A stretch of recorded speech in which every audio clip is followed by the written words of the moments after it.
Self-leadership, what does that mean for you? Are you the type of person that believe that people will follow you?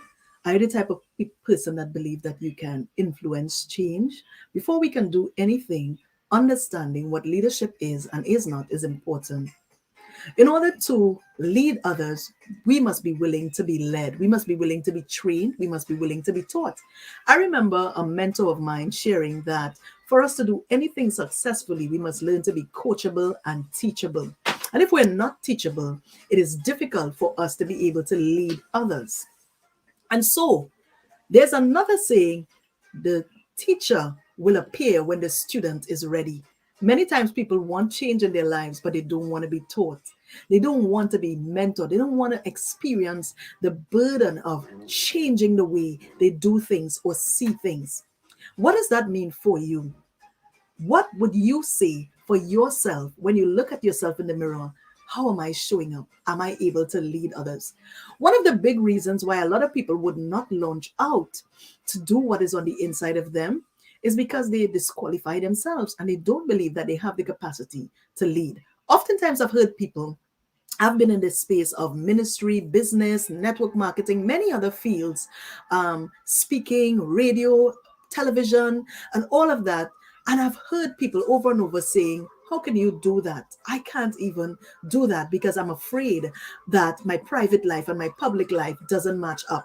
Well, everybody has some history or some past. I want to say to you, don't let those things hold you back, because learning from your past means that you would have gotten something out of those mistakes and you're no longer that person. Do not dare allow anybody to disqualify you or to label you based on your past, because everyone has a past. Everyone made a mistake at some point. So that's one of the first things you want to deal with when you're thinking about coming forth as a leader to make a difference. All right?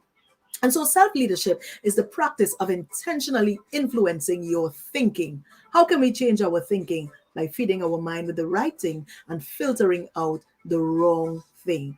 All right. And oftentimes we need help to do that. We need to be listening to the right people, reading the right thing. And I see a good place to start is reading the Bible, the Proverbs, reading the Psalms, just getting your head space clear. I always say to people, a great place to start is reading over and over. You're not trying to study, you're not trying to go very deep, because there's a lot of filth, there's a lot of things inside of our heads at times that we just need to flush out. And so feeding your mind with just new information, it's actually causing that transformation unknown to you. Isn't that beautiful? All right. And then you can go further and start reading books and start listening to things and people who is going to really impact and influence you. Start small and then go forward, growing and developing. This has been a journey. Leadership has been a journey for me, coming from a background where I felt disqualified, becoming a pastoral leader, becoming a minister in the word, and also going forward and becoming a coach, an author, and speaker. The journey was very, very scary at first. But because I kept feeding my mind with the right information, allowing myself to be teachable, allowing myself to be coached, allowing myself to learn new ways of doing things, I eventually was able. And that's self-leadership. We're going back there. Is being the practice of intentionally influencing your thinking, your feelings, and your actions towards your objective. And that's by Bryant and Kazan, right? So self-leadership is important if you want to be effective. It's important if you want to bring change in your own life, and then by extension, your kids, your family, your spouse, your significant other, and even in your workspace, you want to influence change by having self-leadership, by being able to lead yourself well. All right. And so we want to take this personal journey of developing ourselves, take this personal journey of getting rid of the wrong belief system and believing that you can make a difference in the world. And so I want to encourage you today to embark upon this journey of self-leadership, embark upon the journey of personally and privately working on yourself, because a lot of times what we do in our private life can be seen in our public life. And why am I saying this? Have you ever got on the phone with someone and the conversation was only about other people? And that is something that is very sad, because there's so much inside of you that you need to focus on. There's so much inside of you that you're able to use and to realize and to develop. And if your focus and emphasis is constantly on other things and other people, you're not going to be able to develop yourself, right? So there's a saying that Poor people think about things. Other people, sorry, and I think it's middle class people or something like that, think about things, and great people think about ideas. So I want to leave this thought with you: self leadership.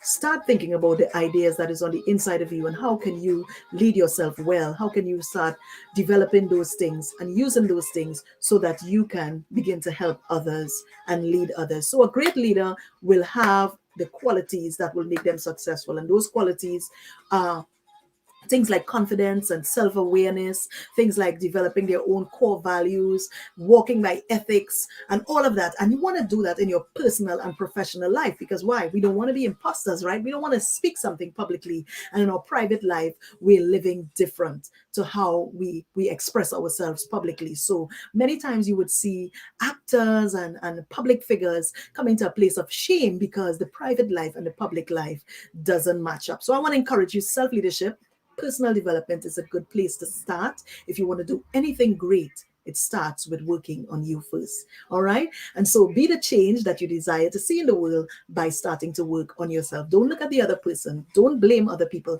Take responsibility today. Stop making excuses. Join me if you want to go further on January 21st, 7 p.m. Eastern Standard Time, Path2Purpose Blueprint Webinar, where we're going to go in together and we're going to discuss things like vision, mission, values, and we're going to really look at your own personal journey. What do you want to accomplish? What does it mean to you to have clarity? I want to ask you a question. Would you love to see the main goals you have set for yourself this year become a reality? If your answer is yes, click on that link. Join me. See you soon.